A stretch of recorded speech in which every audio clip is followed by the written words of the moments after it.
terjadi, when kapan terjadi, who siapa yang terlibat, why mengapa terjadi, how bagaimana konflik terjadi. Tujuannya untuk memperoleh gambaran awal konflik secara sistematis. Contoh kasus konflik. Konflik antar pemuda desa. Contoh kasus dalam buku. Konflik terjadi antara pemuda RW 08 dan RW 10. Konflik berupa perkelahian antar kelompok. Diduga terdapat pengeroyokan dan dendam. Kondisi sosial ekonomi juga memengaruhi perubahan perilaku. Konflik kemudian ditangani melalui mediasi. Kesimpulan sementara kasus. Jenis konflik, intergrup, antar kelompok, penyebab, minuman keras, dendam, prasangka, hubungan antar kelompok yang memburuk. Dampak manifest, perkelahian, penanganan, mediasi. Kasus tersebut menunjukkan bahwa konflik yang tampak di permukaan dapat memiliki akar masalah yang lebih dalam. Pengumpulan data. Pengumpulan data konflik. Setelah konflik diidentifikasi, peneliti mengumpulkan data. Tujuannya untuk mengetahui akar masalah, pihak yang memprovokasi, kronologi, pandangan pihak yang terlibat, dampak konflik. Dalam penelitian konflik, pendekatan kualitatif dapat digunakan untuk menggali pengalaman, perasaan, pandangan, dan dampak konflik secara mendalam. Teknik pengumpulan data. Ada beberapa teknik. 1.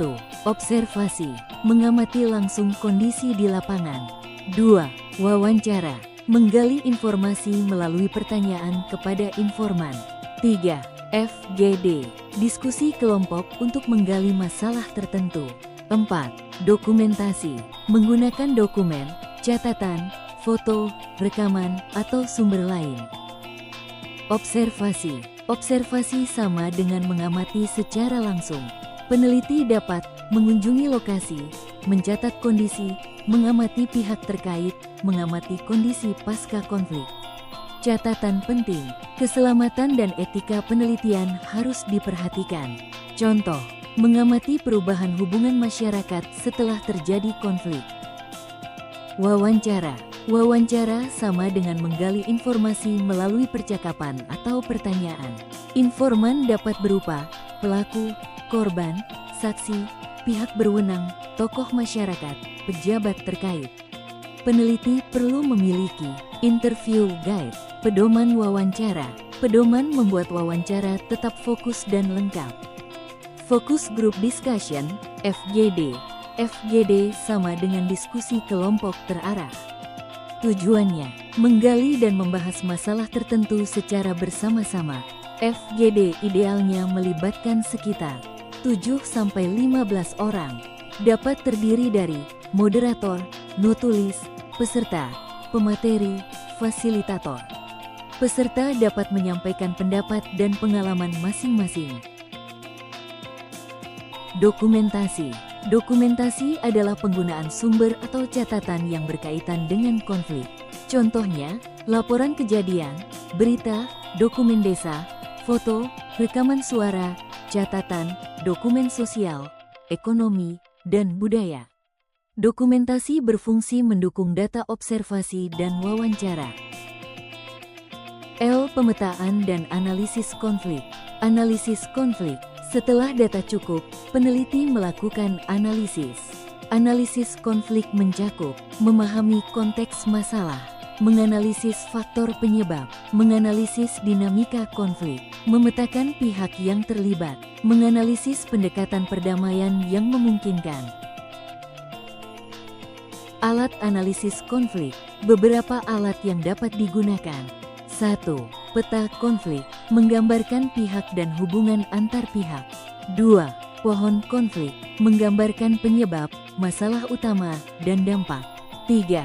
Segitiga SPK, menganalisis sikap, perilaku, kontradiksi.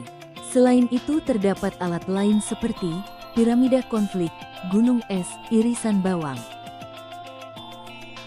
Peta konflik. Peta konflik adalah alat visual untuk menggambarkan pihak yang terlibat, hubungan antar pihak, sekutu, lawan, pihak yang dapat membantu penyelesaian konflik. Contoh simbol, lingkaran pihak yang terlibat, garis hubungan, garis zigzag konflik, persegi isu atau masalah. Peta konflik membantu kita melihat siapa berhubungan dengan siapa. Pohon konflik. Pohon konflik membantu melihat konflik secara terstruktur. Akar sama dengan penyebab konflik. Batang sama dengan masalah utama. Daun, cabang sama dengan dampak konflik. Contoh, akar, masalah ekonomi, prasangka, minuman keras. Batang, pengeroyokan. Daun, keresahan warga, dendam, sikap antisosial. Segitiga SPK. SPK sama dengan sikap, perilaku, kontradiksi. Dalam bahasa Inggris, ABC triangle. Sikap, cara pihak yang berkonflik merasa dan berpikir. Perilaku, tindakan atau perkataan pihak yang berkonflik. Kontradiksi, inti pertentangan atau akar konflik. Ketiganya saling berhubungan dan memengaruhi. M. Rekomendasi penyelesaian konflik. Rekomendasi penyelesaian. Tahap terakhir penelitian konflik adalah memberikan rekomendasi. Rekomendasi harus mempertimbangkan hasil analisis, penyebab konflik, pihak yang terlibat, akar masalah, strategi penyelesaian yang memungkinkan. Contoh, menunjuk tokoh yang memiliki pengaruh untuk membantu melakukan mediasi. Contoh rekomendasi kasus. Dalam contoh konflik antar pemuda, FGD menjadi sarana membangun kesadaran perdamaian. Dialog digunakan untuk memperbaiki hubungan. Mediasi dilakukan untuk mempertemukan pihak yang berkonflik. Gotong royong digunakan untuk membangun kembali kerukunan. Tokoh masyarakat dan pihak desa dilibatkan. Tujuannya, membangun kembali kohesi sosial. Tahapan penelitian konflik secara sederhana. 1. Identifikasi konflik. 2. Pengumpulan data. 3. Pemetaan dan analisis data. 4. Menyusun rekomendasi. 5. Membangun perdamaian. Penelitian harus melihat konflik secara sistematis, bukan hanya berdasarkan pendapat pribadi. N. Konsep-konsep penting. 8. Konsep kunci. Konflik sosial. Benturan kepentingan antar pihak disertai usaha menjatuhkan pihak lain. Kekerasan. Tindakan paksa yang dapat menyebabkan cedera, kerusakan, atau rasa sakit. Resolusi konflik. Menyelesaikan konflik secara tuntas. Manajemen konflik. Mengendalikan intensitas, akar, dan dampak konflik. Transformasi konflik. Mengubah konflik menjadi kondisi yang lebih konstruktif. Perdamaian. Kondisi masyarakat yang damai dan harmonis. Peta konflik. Menggambarkan pihak dan hubungan dalam konflik. Pohon konflik. Menggambarkan penyebab, masalah utama, dan dampak konflik. Oh, refleksi. Apa yang sudah kita pelajari? Konflik sosial. Perbedaan benturan kepentingan konflik eskalasi kekerasan. Tetapi konflik dapat dicegah dan ditangani melalui komunikasi musyawarah resolusi manajemen transformasi perdamaian.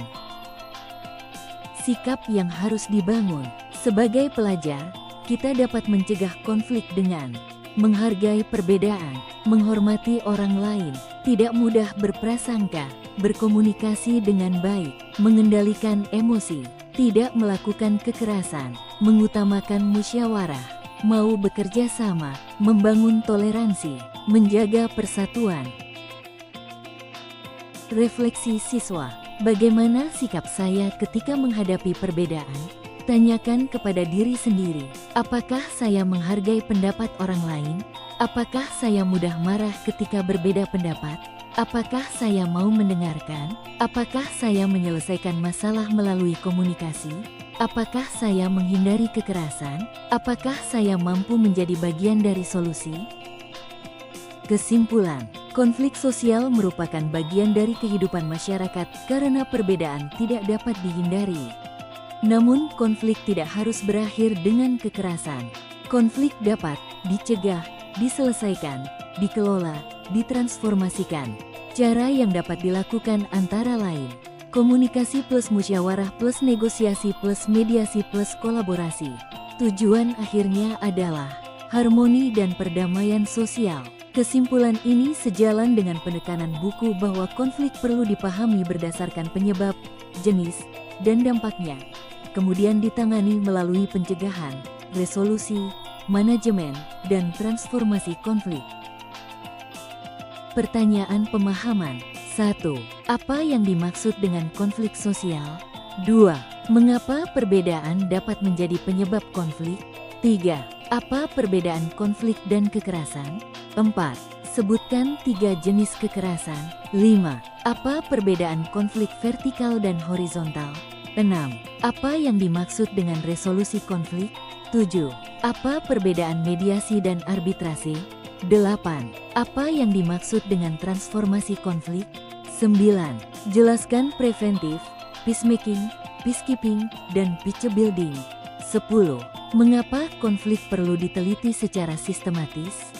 Konflik bukan untuk dihindari, tetapi untuk dikelola dengan bijak. Perbedaan adalah kenyataan, toleransi adalah pilihan, musyawarah adalah jalan, perdamaian adalah tujuan. Mari menjadi bagian dari solusi, bukan bagian dari konflik.